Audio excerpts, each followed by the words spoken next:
May the Lord's name be glorified. കർത്താവിന്റെ നാമം മഹത്വപ്പെടുമാറാകട്ടെ. नाम का महिमा हो. I'm really speechless. ഞാൻ വാക്കുകളില്ലാതെ ഇപ്പോൾ വിഷമിക്കുകയാണ്. मैं शब्द नहीं है Because my beloved friend, the one who is with the Lord now, has given a testimony regarding this assembly. That is Brother Anu. അപ്പം അനൂപ് സഹോദരൻ കർത്താവിൽ ആയിരിക്കുന്ന കർത്താവിൽ കർത്തൃസന്നിധിയിൽ ചേർക്കപ്പെട്ട അനൂപ് സഹോദരന്റെ ഒരു സാക്ഷ്യം अनूप भाई का गवाही मैं देना चाहता हूँ जो अभी प्रभु की उपस्थिति में है. When he came here, उन्होंने कहा कि बॉम्बे चर्च के बारे में गवाही दी, इसलिए मैं यहाँ पर आया. ബോംബെ സഭയെ കുറിച്ച് ഒരു സാക്ഷ്യം ആ സഹോദരൻ പറഞ്ഞതുകൊണ്ടാണ് ഞാൻ ഇവിടെ ആയിരിക്കുന്നത്. उन्होंने मुंबई कलीसिया का एक गवाही उधर दिया था, वो सुनकर वो है मैं इधर आया हूँ. yeah, when he gave me a testimony regarding the assembly, when he came here for the first time, after he returned there, I asked him how was the experience. Then he told, the believers are so spiritual, and with one turn, they can just go to the reference. Anoop സഹോദരൻ ഇങ്ങനെ പറയുകയുണ്ടായി, അവിടുത്തെ ബോംബെ സഭയിലെ ഓരോ സഭാ സഹോദരന്മാരും വളരെയധികം ആത്മീയരാണ്. അവർക്ക് നിമിഷ നേരം കൊണ്ട് അവർ ഓരോ റെഫറൻസുകൾ എടുത്ത് സംസാരിക്കുന്നവരാണ്. अनूप भाई ने मुझे बोला था कि यहाँ के भाई लोग इतने आत्मिक है कि एक ही पेज पलटते वो लोग जल्दी वचन निकाल लेते. Half of the word will be in the mouth of the speaker, and they guess what is going to be the scripture. So, with one turn, they will just get into the reference. അവര് ഒരു താളിങ്ങനെ മറിക്കുമ്പോൾ തന്നെ അവര് സംസാരിക്കുമ്പോൾ തന്നെ ഓരോ വചനങ്ങളും അവർക്കൊരു reference ആയിട്ട് അവർ വേഗത്തിൽ തന്നെ എടുക്കും. तभी भाई ने बोला कि जो बात करते हैं उनके मुंह में आधा वचन रहेगा, आधा वचन जो लोग सुन रहे हैं उनके मन में पहले से रहेगा. लोग इसलिए पहले वचन लेकर रख देते. And I believe he did not give me the full information. It was only half. And now when I come to know that it is only half was said, and the half I could say that you are the blessed church-like people. I really praise the Lord for you. ഞാൻ ആ കേട്ട സാക്ഷ്യത്തിൽ ഒരു പകുതി information മാത്രമാണെന്ന് എനിക്കിപ്പോൾ തോന്നി. കാരണം ഞാൻ ഇവിടെ കണ്ടപ്പോൾ വളരെയധികം അനുഗ്രഹിക്കപ്പെട്ട ഒരു സ്ഥിതിയിലാണ് ഞാൻ ആയിരിക്കുന്നത് നിങ്ങളെ എല്ലാവരെയും കണ്ടത്. Again, there was तो मैंने जब भी सुना था इस कलीसिया के बारे में, मैं सिर्फ आधा ही उनके मुंह से सुन पाया, पर आज मैं अनुभव कर रहा हूँ कि बहुत आशीषित लोगों के जो के बीच में मैं हूँ. There was another sister when me and Matthew uncle were there in a house, and that sister said, "How blessed are the people, those who are learning, sitting at your feet." And I still remember that word. ഒരു സഹോദരി ഉണ്ട് ഒരു ഭവനത്തിൽ ഇങ്ങനെ വിസ്മയങ്ങൾ. Yeah. That sister was telling uncle that how blessed are the people, those who are continuously sitting at your feet and learning the scripture. അപ്പൊ ആ സഹോദരി വിസ്മയങ്ങളോട് ഇങ്ങനെ പറയുകയുണ്ടായി, എത്ര ധന്യമാണ് ആ ആളുകൾ നിങ്ങളുടെ കാൽപാദത്തിൽ നിന്നും വചനം കേൾക്കുന്നത്. बहन के घर पर मैं और किसी ब्रदर गए थे, तभी वो बहन ने ऐसा गवाही दिया, बोला कि कितने आशीषित लोग हैं जो लोग आपके पैरों तले बैठकर वचन सीखते हैं. That sister was not from Andhra, and that sister is definitely from Kerala. And you can understand if a Malayali is really telling that means it, because they are the people who have the foundation of the scripture. അങ്ങനെ അത് ആന്ധ്രയിൽ നിന്നുള്ള ഒരു സഹോദരിയല്ല, അത് കേരളത്തിൽ നിന്നുള്ള ഒരു സഹോദരിയാ. കേരളത്തിൽ നിന്നൊരു സഹോദരി അങ്ങനെ പറയണമെങ്കിൽ ആ കേരളത്തിലുള്ള സഹോദരന്മാർ അവർക്ക് വചനത്തിന്റെ വലിയൊരു അടിസ്ഥാനമുള്ള സഹോദരങ്ങളാണ്. അവരങ്ങനെ പറഞ്ഞു. आंध्रा की बहन नहीं थी पर केरला की बहन थी, तो केरला के लोग कहते हैं कि वहाँ पर वचन का एकदम दृढ़ उन लोग बहुत अधिक बहुतायत में जानते हैं. अगर उन लोग बोल रहे कि ऐसा वचन सुनने में आशीषित है तो बहुत बड़ा बात. I am really happy to be with you all, even though it is my first time, and I ask the Lord to give me more grace to attend the future, God willing, all the conferences. ഇനി വരാനുള്ള conferences ഒക്കെയും ദൈവം എനിക്ക് അവസരം തരുന്നുവെങ്കിൽ നിങ്ങളോടൊപ്പം വീണ്ടും എനിക്ക് ഒന്നിച്ച് നിങ്ങളോട് ഒപ്പം ഈ കോൺഫറൻസിൽ ഇങ്ങനെ പങ്കെടുക്കാൻ ദൈവം എന്നെ സഹായിക്കട്ടെ. प्रभु का आशीष से मैं ये बार जुड़ पाया मेरे साथ, अगले बार से भी प्रभु का आशीष से जुड़ने का हृदय में चाहता हूँ. Because I have tasted that heavenly joy. കാരണം ഞാൻ ആ സ്വർഗീയ അനുഭവം, ആ സന്തോഷം ഞാൻ അനുഭവിച്ചവനാണ്. क्योंकि मैं वो स्वर्गीय आनंद को मैं यहाँ पे चखा हूँ. And the topic has been given to me, and I know the topic has so many aspects.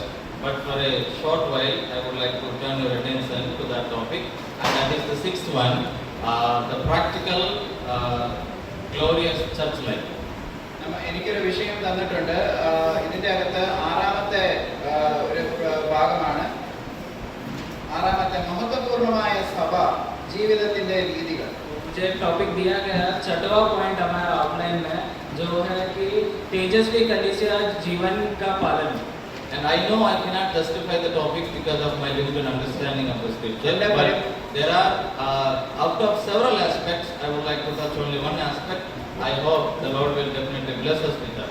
എന്റെ പരിമിതിയുള്ള ബുദ്ധി കൊണ്ട് എനിക്കൊരിക്കലും ഈ വിഷയത്തെ പൂർണ്ണമായിട്ടും എനിക്ക് പറഞ്ഞു തീർക്കാൻ പറ്റത്തില്ല. എന്നാൽ ചില വിഷയങ്ങൾ അതിൽ ഒന്ന് തൊടാൻ സ്പർശിക്കാൻ എന്നെ സഹായിക്കട്ടെ. मेरा सीमित ज्ञान की वजह से मैं ये विषय को पूर्णतः में समझा सकता हूँ, मैं नहीं जानता, पर प्रभु हमें ये वचन से आशीषित करेगा करके मैं विश्वास करता हूँ. I was really trying my level best to escape, but the Lord anyhow caught me, so I shall present the scripture before you. ഞാൻ വളരെയധികം ശ്രമിച്ചു ഞാൻ ഇതിൽ നിന്ന് മൊഴിയാൻ. എന്നാൽ ദൈവത്തിന്റെ കൃപയാൽ ഞാനിപ്പോൾ നിങ്ങളുടെ അടുക്കൽ ഈ വചനവുമായിട്ടായിരുന്നു. मैं बात करने से हिचकिचा रहा था, पर प्रभु के अनुग्रह से अभी मैं खड़ा हूँ. In connection with that, shall we turn our attention to Isaiah, book of Isaiah, chapter 60, verse 7.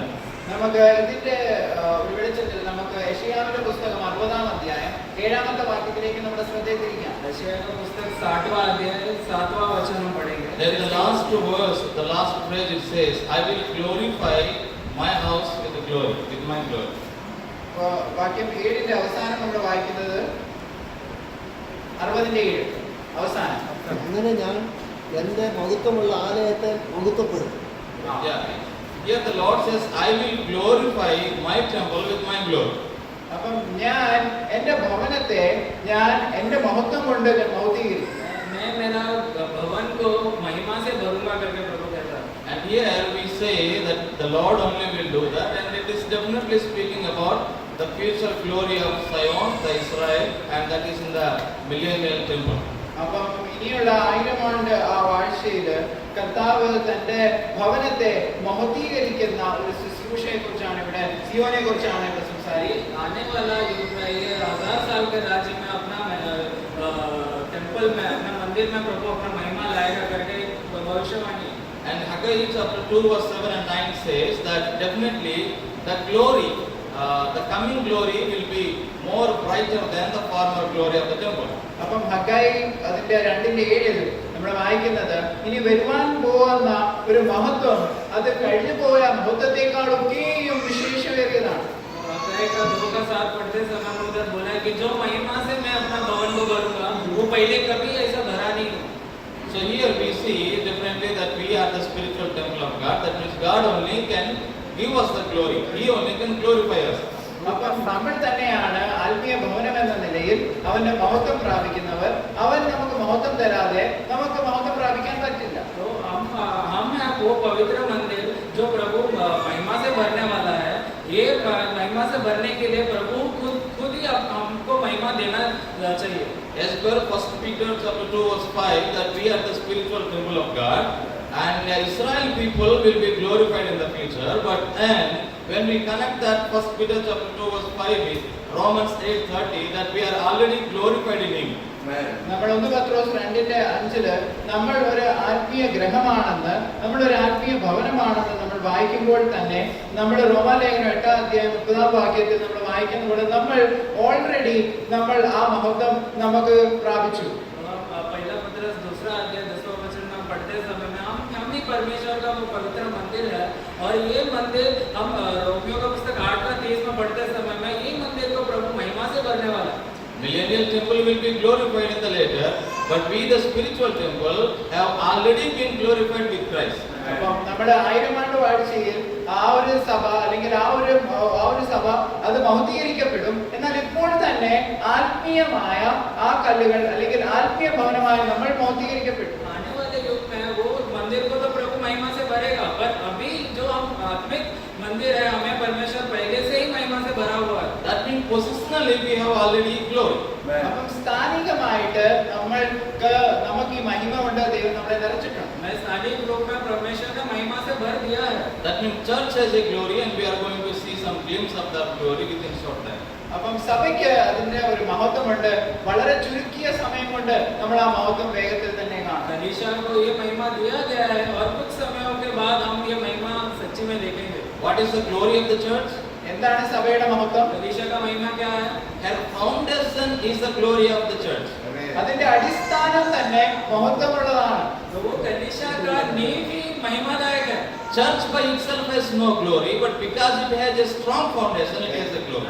അപ്പം സഭയ്ക്ക് അതിൻ്റെതായ ഒരു മഹത്വമില്ല, എന്നാൽ അതിന്റെ അടിസ്ഥാനം മഹത്വപൂർണ്ണമായതുകൊണ്ടാണ് അതിന് മഹത്വമുള്ളത്. कलीसिया खुद में ही उसको महिमा नहीं है, पर क्योंकि कलीसिया का नींव महिमादायक है और स्थिर है, इसीलिए कलीसिया को वो महिमा मिलने वाला है. And who is the foundation of the church? 1 Corinthians chapter 3 verse 11 says, Christ is the foundation. Therefore, church has a glory that Christ himself is the foundation. അപ്പം ആരാണ് ഈ സഭയുടെ അടിസ്ഥാനം? 1 കൊരിന്ത്യർ 3:11 നമ്മൾ വായിക്കുന്നത് ക്രിസ്തു തന്നെയാണ് സഭയുടെ അടിസ്ഥാനം. അപ്പോൾ ക്രിസ്തു മഹത്വമുള്ളവനായതുകൊണ്ട് ഈ സഭയ്ക്ക് അത് മഹത്വം കിട്ടുന്നു. ये कलीसिया का नींव कौन है? ये मसीह कलीसिया का नींव है. कोरिन्थी 3:11 पढ़ते समय में हम देखते हैं, और क्योंकि मसीह महिमादायक है, इसलिए कलीसिया को भी महिमा मिलेगा. And Isaiah 28 verse 16 says that this cornerstone and this foundation cannot be shaken. Therefore, the foundation of the church is very glorious, and that is the reason church has a glory. അപ്പൊ അതുകൊണ്ടാണ് നമ്മുടെ യെശയ്യാവിന്റെ പുസ്തകം 28 അതിന്റെ 16 നമ്മൾ വായിക്കുന്നത്, മൂലക്കല്ല് അത് വളരെ വിലയേറിയതാണ്. ആ മൂലക്കല്ലിന്റെ മഹത്വം വിലയേറിയതായതുകൊണ്ടാണ് സഭയുടെ അടിസ്ഥാനം വിലയേറിയത് മഹത്വമായതുകൊണ്ടാണ് സഭയ്ക്ക് ഒരു മഹത്വം ഉള്ളത്. यशायाह 28:16 में हम देखते हैं कि ये जो नींव का पत्थर है एकदम वो बहुमूल्य है, इसीलिए ये नींव का पत्थर बहुमूल्य और महिमादायक है, इसीलिए कलीसिया भी बहुमूल्य और महिमादायक है. And therefore now we see that, and the builder of the church also is glorious, and Christ himself. Therefore, the foundation and the builder together, that is only one person, that is Christ. Therefore, the church has its glory because of its foundation. അപ്പം സഭയുടെ അടിസ്ഥാനവും സഭയെ പണിയുന്ന വ്യക്തിയും ഒന്നായതുകൊണ്ട് ഈ അടിസ്ഥാനവും പണിയുന്ന വ്യക്തിയുടെ മഹത്വം വിലയേറിയതായതുകൊണ്ടാണ് ആ സഭ വിലയേറിയതും മഹത്വീകരിക്കുന്നതും. क्योंकि कलीसिया का जो नींव है मसीह है, और कलीसिया को बांधने वाला व्यक्ति भी मसीह है, इसलिए इस मसीह का महिमा और बहुमूल्यता कलीसिया को भी मिला है, इसलिए कलीसिया भी बहुमूल्य है. The Lord said, I will build my church. കർത്താവ് പറയുകയാണ്, ഞാൻ എന്റെ സഭയെ പണിയും. प्रभु कहता है मैं मेरा कलीसिया को बांधूंगा. And that church is built upon the strong rock that is Christ himself. എന്നാൽ സഭ പണിയപ്പെട്ടിരിക്കുന്നത് വളരെ സ്ട്രോങ് ആയ, വളരെ ബലമുള്ള, വളരെ അടിസ്ഥാനപരമായ ഒരു കല്ലിലാണ്, കർത്താവ് തന്നെ. तो इसीलिए कलीसिया अभी इस सामर्थ्य द्वारा एकदम शक्तिशाली नींव का पत्थर में बांधा गया है. That means the church is built upon Christ himself. Therefore, it has a glory. അപ്പോൾ അതിന്റെ അർത്ഥം സഭ എന്നത് കർത്താവ് യേശുക്രിസ്തു എന്ന അടിസ്ഥാനത്തിൽ പണിയപ്പെട്ടത് കൊണ്ടാണ് അതിന് മഹത്വമുള്ളത്. कलीसिया क्योंकि मसीह यीशु के ऊपर वो नींव के पत्थर पर बांधा गया है, इसलिए कलीसिया महिमादायक है. Having this glory, what is the practice of the church now? That means that we are going to see Ephesians chapter 2 verse 20-22. No other person should ever get out of this foundation. And Apostle Paul says that apart from this, no other foundation should be laid.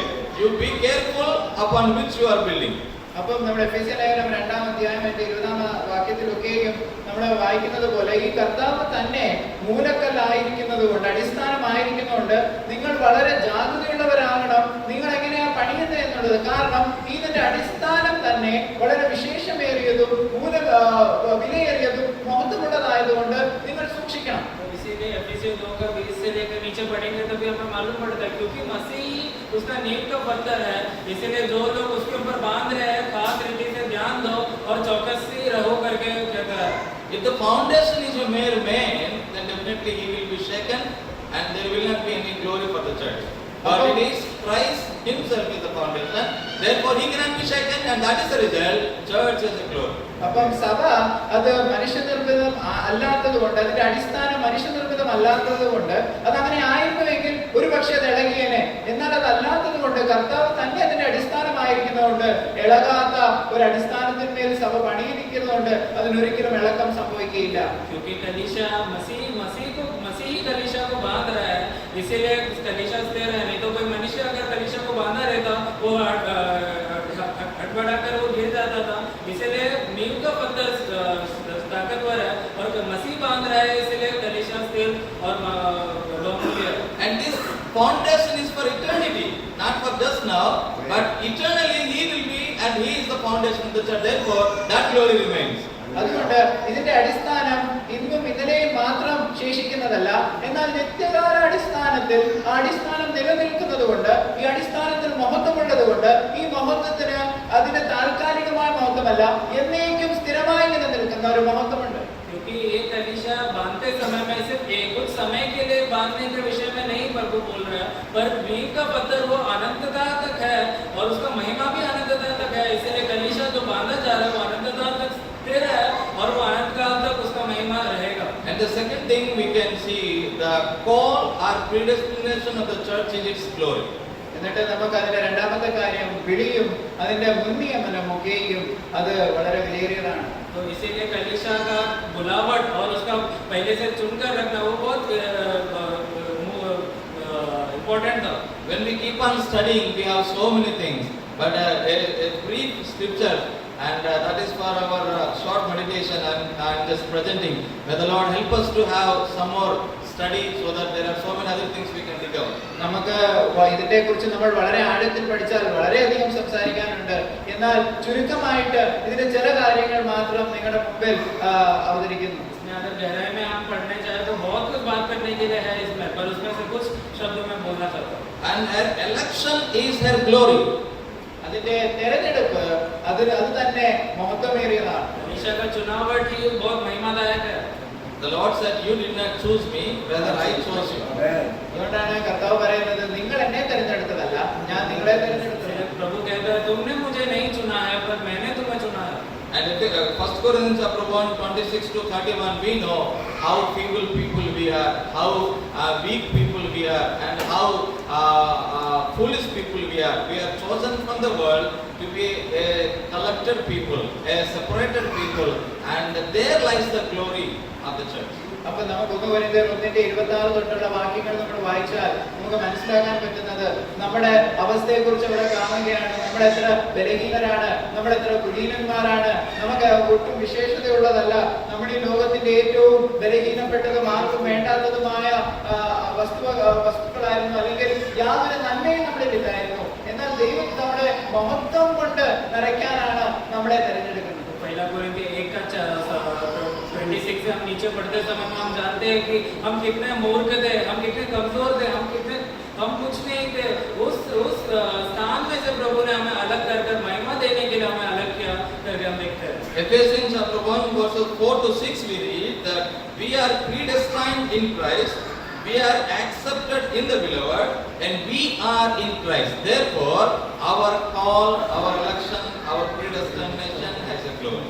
അപ്പം നമ്മുടെ മുൻനിയമനവും നമ്മുടെ തെരഞ്ഞെടുപ്പും അത് വിലയേറിയതും അതിന് മഹത്വമുള്ളതായിരിക്കുന്നതിന്റെ കാരണം തന്നെ അത് നമ്മളെ അവന്റെ പ്രിയനായവനിൽ തെരഞ്ഞെടുക്കുകയും അവന്റെ കൃപയുടെ മഹത്വത്തിന്റെ ധനത്തിനൊത്തവണ്ണം നമ്മളെ തെരഞ്ഞെടുക്കുകയും ചെയ്തതുകൊണ്ട് നമ്മുടെ വിളി വളരെ വിലയേറിയതും മഹത്വമുള്ളതാണ്.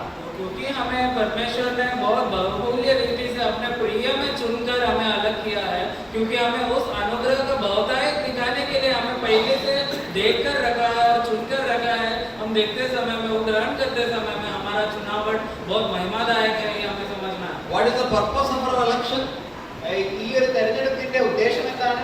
क्यों प्रभु ने चुना है? Ephesians chapter 1 verses 4 and 5 verses 27 says that so that we will be holy and blameless before Him. That is the purpose of our election. അപ്പോൾ എഫെസ്യലേഖനം 1:4 എഫെസ്യലേഖനം 5:27 പറയുന്നത് നമ്മളെ തെരഞ്ഞെടുക്കുന്നതിനുള്ള ഉദ്ദേശം അവന്റെ മുൻപാകെ നമ്മൾ നിഷ്കളങ്കരും നമ്മൾ കുറ്റമില്ലാത്തവരുമായി നിർത്തേണ്ടതിന്.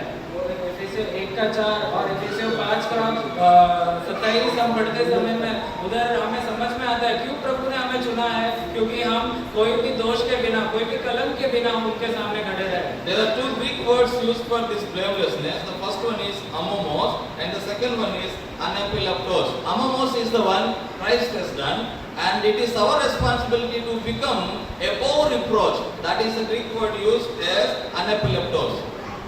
ഇതിന് രണ്ട് ഗ്രീക്ക് പദങ്ങളാണ് അവിടെ ഉപയോഗിച്ചിരിക്കുന്നത്, Amos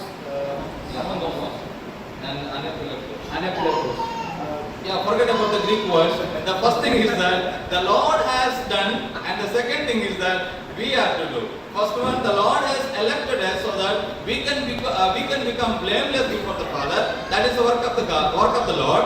And the second one is just like whoever wants to become pastor or elder, he should be above the reproof. That means that is the moral standard, and that is the practice life of the church. അപ്പം കർത്താവ് നമ്മളെ തെരഞ്ഞെടുത്തതിന്റെ ഉദ്ദേശം അവന്റെ മുൻപാകെ നമ്മൾ നിഷ്കളങ്കരായിരിക്കണം, നിർദോഷരായിരിക്കണം എന്നുള്ള കർത്താവിന്റെ ആ തെരഞ്ഞെടുപ്പ് കർത്താവിന്റെ പ്രവൃത്തിയാണ്. എന്നാൽ അതിനെ റെസിപ്രോക്കേറ്റ് ആയിട്ട് അതിന് ഉത്തരമായിട്ട് നമ്മൾ ഒരു ശുശ്രൂഷ രംഗത്ത് അല്ലെങ്കിൽ നമ്മൾ സഭയിലായിരിക്കുമ്പോൾ നമ്മുടെ ശുശ്രൂഷ എങ്ങനെ ആയിരിക്കുന്നത്, നമ്മൾ സഭയിലായിരിക്കുന്നത്, നമ്മുടെ ഫംഗ്ഷനിങ് എങ്ങനെ ആയിരിക്കുന്നതൊക്കെയാണ് ഈ രണ്ട് തലമാണ് ഇവിടെ പരാമർശിക്കുന്നത്.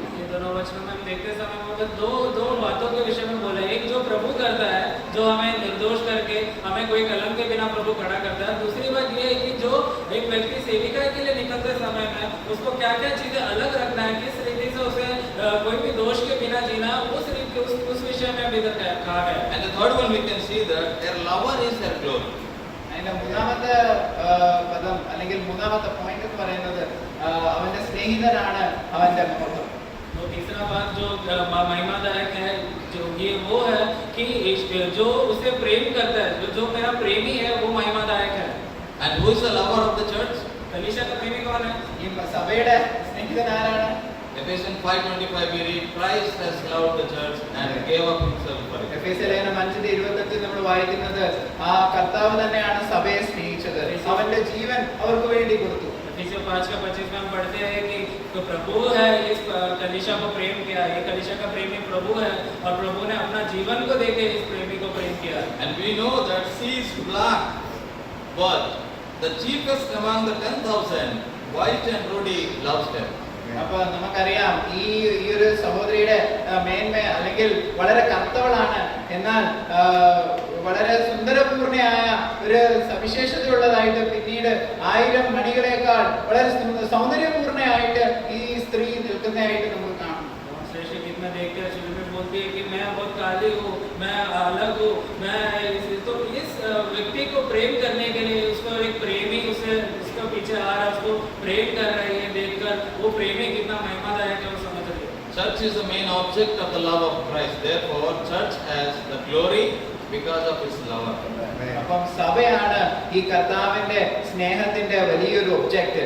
അതുകൊണ്ട് തന്നെ ഈ കർത്താവിന് തന്നെ മഹത്വമുള്ളത് കൊണ്ട് ആണ് സഭയ്ക്ക് മഹത്വമുള്ളത്. परमेश्वर का इसी प्रेम का वस्तु है कलीसिया, क्योंकि परमेश्वर प्रभु कलीसिया से प्रेम करता है, इसीलिए कलीसिया को महिमा है. Now Isaiah chapter 62 verses 4 we read, the Lord is going to call it as Hephzibah and Beulah. We know what is the meaning of Hephzibah. Hephzibah means his delight is in her, and Beulah means Mary. And the Lord will definitely, his delight is only on the church. Amen. Therefore, there is a glory for church because of his lover. അപ്പം യെശയ്യാവ് 62:4 നമ്മൾ വായിക്കുന്നത് പിന്നീട് അവളുടെ പേര് ഹെപ്സിബാന്നും ബ്യൂലാന്നും എന്നാകും. എന്ന് വെച്ചാൽ നമുക്കറിയാം യഹോവ അവിടെ പ്രസാദിക്കപ്പെട്ടു. എന്നിട്ട് ഒരു കല്യാണ വിശേഷം അല്ലെങ്കിൽ ഒരു വിവാഹത്തിന്റെ ഒരു അവസ്ഥയാണ് ഈ ഇതിനെക്കുറിച്ച്, ഈ സഭയെക്കുറിച്ച്. കാരണം ആ സ്നേഹിത ഈ കർത്താവാണ് ഈ സഭയുടെ സ്നേഹിത, അതുകൊണ്ടാണ് അതിന് മഹത്വമുള്ളത്. 62 का 4 हम पढ़ते समय में उधर दो बातें लिखी है कि प्रभु कलीसिया को अभी हेप्सिबा और बेलुआ करके बोलते हैं. उसका मतलब क्या है कि प्रभु का अभी प्रसन्नता कलीसिया में है, और ये कलीसिया अभी एक विवाह के समय में होने वाला एक स्त्री का जैसे वो इंतजार कर रही, तो वो विशेषता है अभी कलीसिया में, इसीलिए प्रभु का प्रेम कलीसिया में है, इसीलिए कलीसिया महिमादायक है. Now it is the practice of the church, like Esther. Just before appearing before the king, Esther chapter 2, we read that she has to purify herself, even before to present herself before the king. ഇപ്പോൾ സഭയുടെ അവസ്ഥ എന്താണെന്ന് ചോദിച്ചാൽ ഒരു എസ്തേറിന്റെ അവസ്ഥയെ പോലെ തന്നെയാണ്. രാജാവിന് മുൻപാകെ തന്നെത്താൻ പ്രസന്റ് ചെയ്യുന്നതിന് മുൻപാകെ തന്നെ ഒരു ശുദ്ധീകരണ പ്രക്രിയയിലൂടെ എസ്തേർ കടന്നു പോകുന്നത് പോലെയാണ് ഇപ്പോൾ സഭ ആയിരിക്കുന്നത്. कलीसिया ऐसे स्तर पे पहुंच गया है स्तर के समान, जो वो राजा के पास आने के पहले उनको शुद्धि कर वो सुंदर बनकर राजा के समान और सामने आते समय में अभी कलीसिया का ये काम है कि कलीसिया का ये समय है कि खुद को अभी तैयार करे अपना वधू के लिए। The Lord loves us not because we are beautiful, but even though we are so dark, the Lord loves us. Therefore, we glory in the Lord who loves us. നമ്മൾ നല്ലവരായതുകൊണ്ടോ ഒന്നുമല്ല കർത്താവ് നമ്മളെ സ്നേഹിക്കുന്നത്. എന്നാൽ അവൻ നമ്മളെ അവന്റെ മഹത്വത്തിനൊത്തവണ്ണം സ്നേഹിക്കുന്നത് കൊണ്ട്, അവൻ നമ്മളെ സ്നേഹിക്കുന്നത് കൊണ്ട് അവൻ നമ്മളെ സ്നേഹിക്കുന്നു. हमें कुछ खासियत नहीं है भाइयों, पर हम जो हमारे जैसे लोगों को, हम कलीसिया को प्रभु प्रेम करना चाहा, उस प्रेमी में ही हमारा महिमा है. His love does not keep us away from our responsibility. We have also a responsibility that we have to purify ourselves, to give the sweet smelling aroma unto that king, the one who is going to marry, that one who is with whom we are going to be united. അവന്റെ സ്നേഹം നമ്മുടെ ഉത്തരവാദിത്തത്തിൽ നിന്നും നമ്മളെ മാറ്റി നിർത്തുന്നില്ല. എന്നാൽ അവന്റെ സ്നേഹം അവന് വേണ്ടി ഉയരുന്ന ഒരു സുഗന്ധമായി, ഉയരുന്ന ഒരു മണമുള്ളതായ ഒരു പെർഫ്യൂം പോലെ, സുഗന്ധവർണ്ണമായ ഒരു പെർഫ്യൂം പോലെയാണ്. कि प्रभु हमसे प्रेम करता है, उसका मतलब ये नहीं कि हमारे पास जिम्मेदारी नहीं है, पर कलीसिया का जिम्मेदारी ये है कि खुद को वो अभी खुशबूदार बनाते जा रही है कि एक दिन जब प्रभु आएगा तो ये जो प्रभु को शादी करने का, विवाह करने के लिए कलीसिया तैयार होकर, खुशबूदार होकर उनके सामने जाएगा. And the fourth one is, her head is her glory. നാലാമത്തെ പോയിന്റ് തലയാണ് അതിന്റെ മഹത്വം. चौथा पॉइंट ये है कि वो कलीसिया का सिर है, कलीसिया का महिमा. Our head is our glory. നമ്മുടെ തലയാണ്, നമ്മുടെ ശിരസാണ് അതിന്റെ മഹത്വം. हमारा सिर है हमारा महिमा. Who is the head of the church? സഭയുടെ ശിരസ് ആരാണ്? कलीसिया का सिर कौन है? Colossians chapter 1 verse 18 we read, Christ is the head of the church. കൊലോസ്യ ലേഖനം 1:18 നമ്മൾ വായിക്കുന്നത് കർത്താവ് തന്നെ, ക്രിസ്തു തന്നെയാണ് സഭയുടെ ശിരസ്. कोलोसिया 1:18 में हम पढ़ते हैं कि मसीह इस कलीसिया का सिर है. And we see the beauty only in the face, and the face is in the part of the head. So Christ is the only one who is so radiant, and he is only the one that therefore because of his glory we get glory. He has no glory, you don't have any glory. നമ്മളൊരു ശരീരത്തിന്റെ സൗന്ദര്യം നോക്കിയാൽ മുഖത്താണത് പ്രതിബിംബിക്കുന്നത്. അതുപോലെ തന്നെ ഈ കർത്താവ് ശരീരത്തിന്റെ ശിരസായതുകൊണ്ട് ആ ശിരസിന് മഹത്വമുണ്ട്, അതിന് സൗന്ദര്യമുണ്ട്. അതുകൊണ്ടാണ് നമുക്ക് മഹത്വവും സൗന്ദര്യമുള്ളത്. देखते समय में एक व्यक्ति का सुंदरता उनका चेहरा में दिखता है. चेहरा देखकर हम बोलते हैं कि ये व्यक्ति सुंदर है. तो कलीसिया सुंदर है जब बोलते समय में कलीसिया का सिर है सुंदर, इसीलिए कलीसिया सुंदर है. कलीसिया का सिर महिमादायक है, इसीलिए कलीसिया महिमादायक है. Therefore we see now we have a duty that we should hold on to the head so that we get nourishment from the head. അതുകൊണ്ട് നമ്മുടെ സൗന്ദര്യം നമുക്ക് മനസ്സിലാക്കണം. ഒരു സൗന്ദര്യപൂർണമായ ഒരു ശിരസ് നമുക്കുള്ളത് കൊണ്ട് അതിൽ നിന്നും പ്രാപിക്കാൻ നമ്മൾ തലയെ മുറുകെ പിടിക്കണം. क्योंकि हमारा सिरोमणि मसीह है और वो सारा सुंदरता और महिमा मसीह में है, तो हमें सर को कसकर पकड़ना है कि सर से सारा सब कुछ उसका जीवन का समृद्धि हमारे अंदर है. And all the members of the body should always be obedient to the command of the head. Then only everything will function nice. Otherwise, and the head will be separated from the body, there is no life in the body. ശരീരത്തിന്റെ അവയവങ്ങളൊക്കെയും തലയുടെ അഭിപ്രായവും തലയുടെ ഇൻസ്ട്രക്ഷനും follow ചെയ്യണം. കാരണം എന്ന് വെച്ചാൽ അതാണ് അതിനെ നയിക്കുന്നത്. അപ്പം ഒരു ശരീരത്തിൽ തലയില്ല എങ്കിൽ അതിന്റെ അർത്ഥം ആ ശരീരത്തിന് ജീവനില്ല എന്നതാണ്. कलीसिया में हर एक शरीर में हर एक अंगों को सिर का बातें मानना पड़ेगा तो ही वो जिएगा. अगर सिर एक शरीर से हटा लिया जाएगा तो शरीर निर्जीव और मृत्यु का अवस्था में चले जाएगा. And the last fifth point, I am going to wind up that her wisdom is her glory. അവസാനം നമ്മൾ വായിക്കുന്നത് അവന്റെ ആ ജ്ഞാനമാണ് മഹത്വം. तो आखिरी पॉइंट में प्रवेश करते हैं, कलीसिया का ज्ञान ही है हमारा कलीसिया का महत्व. 1 Corinthians 1:24 and 30 we read that Christ is the wisdom. God has made Christ to be the wisdom of the church. And because of him, the wisdom, we get the glory. അപ്പോൾ നമുക്ക് കാണാൻ പറ്റുന്ന ക്രിസ്തു തന്നെയാണ് സഭയുടെ വിസ്ഡം അല്ലെങ്കിൽ ജ്ഞാനം എന്ന് പറയുന്നത്. അപ്പോൾ സഭയുടെ ജ്ഞാനമാകുന്ന കർത്താവ് ജ്ഞാനി ആയതുകൊണ്ടാണ് സഭ അല്ലെങ്കിൽ അവയവങ്ങളായ നമുക്ക് ജ്ഞാനം കിട്ടുന്നത്. वो कलीसिया जब मसीही है, वो ज्ञान परमेश्वर का ज्ञान जो कलीसिया को दिया गया है, क्योंकि एक परमेश्वर ज्ञानी है और उसमें महिमा है, इसलिए कलीसिया महिमादार है। And this wisdom is unsearchable riches, unsearchable wisdom. No one can ever search this wisdom. Isaiah chapter 40 verse 28 we read that no one can ever search the wisdom of God. But Christ has become that wisdom unto the church. Therefore, we can glory that Lord, you are our wisdom. Therefore, we have glory. അതുകൊണ്ട് ഈ അപ്രമേയ ധനത്തെ കുറിച്ച് അല്ലെങ്കിൽ ഈ ജ്ഞാനത്തിന്റെ അപ്രമേയ ധനത്തെ കുറിച്ചാണ് നമ്മുടെ യശയ്യാവിന്റെ പുസ്തകത്തിന്റെ 40-ാം അധ്യായം അതിന്റെ 28-ാമത്തെ വാക്യത്തിൽ നമ്മൾ വായിക്കുമ്പോൾ നമ്മൾ വായിക്കുന്നത് ഈ ഒരു ജ്ഞാനത്തെ കുറിച്ച് അതിനെ പരിശോധിച്ചാൽ അത് പരിശോധിച്ചാൽ പോലും കിട്ടാത്ത നിലയിൽ വളരെ ആഴമേറിയ ഒരു ജ്ഞാനമാണിത്, അത്ര മഹത്വമേറിയ ഒരു ജ്ഞാനമാണിത്. तो हम देखते हैं कि ये जो ज्ञान, जो परमेश्वर का ज्ञान है, वो कभी वो छुपा हुआ ज्ञान है, वो कभी प्रकट नहीं हुआ है। वो यशायाह 40:28 में जब हम पढ़ते समय में ये ज्ञान को कहां पर भी जाकर ढूंढो तो हमें नहीं मिल पाएगा, पर हम वचन में देखते हैं मसीह परमेश्वर का ज्ञान बनकर कलीसिया में आ चुकी है, इसलिए कलीसिया वो ज्ञान से भरी हुई है। Even the celestial beings do not have this wisdom. Therefore, this is the pre-plan of the Lord, of God the Father, that through the church, even the celestial beings should learn the unsearchable riches of the wisdom of Christ.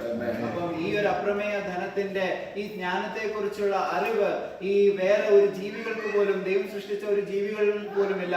എന്നാൽ സഭ മുഖാന്തരമായി ഈ ജീവികൾ പോലും ഈ അപ്രമേയ ധനത്തിന്റെ ജ്ഞാനത്തെ കുറിച്ച് യഹോവ ഈ സഭയുടെ ശിരസിൽ നിന്നും ഈ സഭയിൽ നിന്നുമാണ് അവരത് മനസ്സിലാക്കുന്നത്. हम देखते हैं स्वर्ग के सारे जीवियों को भी ये जो परमेश्वर का ज्ञान का भंडार का बारे में नहीं जानते वो लोग, तो इसीलिए ये पिता परमेश्वर का इच्छा था, पिता परमेश्वर को भाया कि कलीसिया द्वारा ये परमेश्वर का असीमित धन को प्रकट करे और वो लोग भी सीख पाए. There is yet one more point. Her sanctification is her glory. അതിന്റെ അവസാനത്തെ ഒരു പോയിന്റും കൂടെ ഉണ്ട്, അവളുടെ വിശുദ്ധീകരണമാണ് അവളുടെ മഹിമ. And that is the purpose. तो एक और पॉइंट है कि कलीसिया का अलगवाही है, कलीसिया का पवित्रता ही है, कलीसिया का महिमा. And who is that sanctification or the holiness of the church? It is Christ himself is the holiness. Therefore, we glory in the holiness of Christ. അപ്പോൾ ഈ സഭയുടെ വിശുദ്ധീകരണം ആരാന്ന് ചോദിച്ചാൽ അത് കർത്താവാണ്.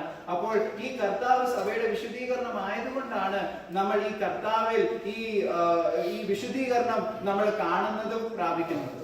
तो ये जो अलग है, ये जो शुद्धिकरण कलीसिया का कौन है पूछते समय में ये मसीही कलीसिया का शुद्धिकरण है. तो ये मसीह का शुद्धिकरण में ही कलीसिया अपना शुद्धिकरण प्राप्त कर पवित्र हो रही है. If we are not practicing to be glorified, but because we are glorified, we are practicing.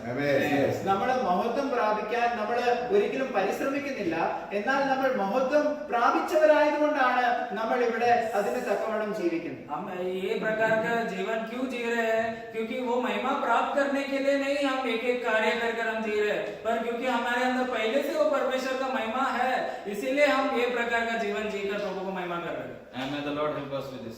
Thank you. പ്രഭു ഈ വചനങ്ങൾ ആരാധിക്കട്ടെ. प्रभु ये वचन से हमें आशीषित